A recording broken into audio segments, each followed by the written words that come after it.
Everyone thinks smart people become rich. Good grades, good university, good job, logical decisions. So if intelligence matters so much, why are so many smart people still financially stuck? Because wealth is not controlled by intelligence alone. It's controlled by psychology, and that changes everything.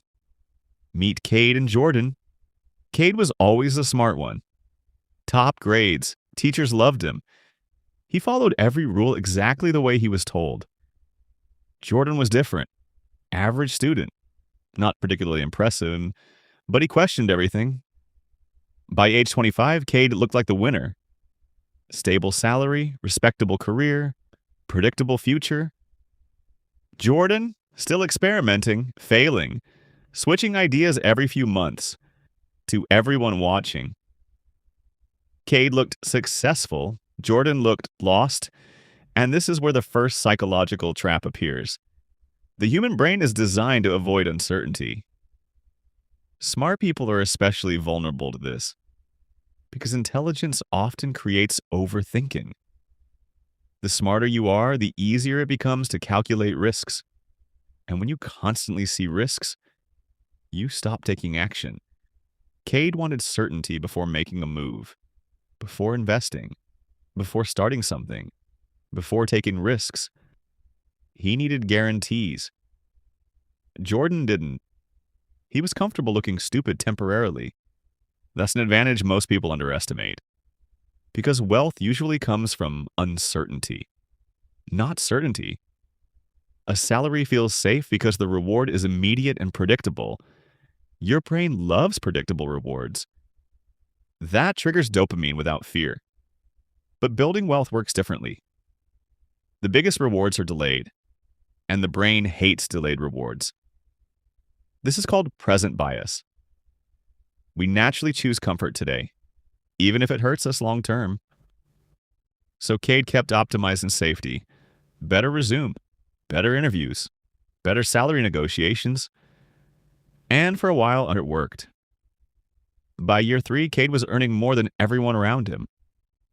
New apartment, better clothes, nicer lifestyle. Jordan still looked behind. Most people would stop the comparison there, but wealth is a long-term game, and long-term games reward different behaviors. Around year 5, the difference started becoming visible. Cade's income increased slowly. A raise here, a promotion there, but his entire financial system depended on one thing: his time. If Cade stopped working, income stopped too. Jordan's system looked chaotic at first, but slowly, his small projects started compounding. One customer became 10. 10 became hundreds. One piece of content kept bringing attention months later. One system created repeated results. This is the difference between linear income and leveraged income. Linear income grows step by step. Leveraged income scales. And scaling changes everything. But here's the part nobody talks about. Smart people often struggle with leverage, because leverage requires imperfection. You must act before feeling ready. You must tolerate uncertainty. You must risk failure publicly. And highly intelligent people often hate that feeling. Their identity becomes attached to being correct, so they avoid situations where they might fail. That keeps them safe, but it also keeps them average. Jordan had an advantage. He was willing to look foolish temporarily, and that allowed him to keep moving while Cade kept analyzing. By year 10, the gap became impossible to ignore. Cade was still doing well, but he was trapped in maintenance mode. Expenses increased with income. Responsibilities increased too. His lifestyle became dependent on constant effort. Jordan's income behaved differently. His systems kept producing results even when he wasn't actively working. That's when Cade realized something painful. Intelligence helped him survive the system, but psychology determines whether you escape it. Because money is not just a math game, it's an emotional game. The people who win financially are not always the smartest. They're the people who can handle uncertainty long enough to reach compounding. And most people never reach that phase.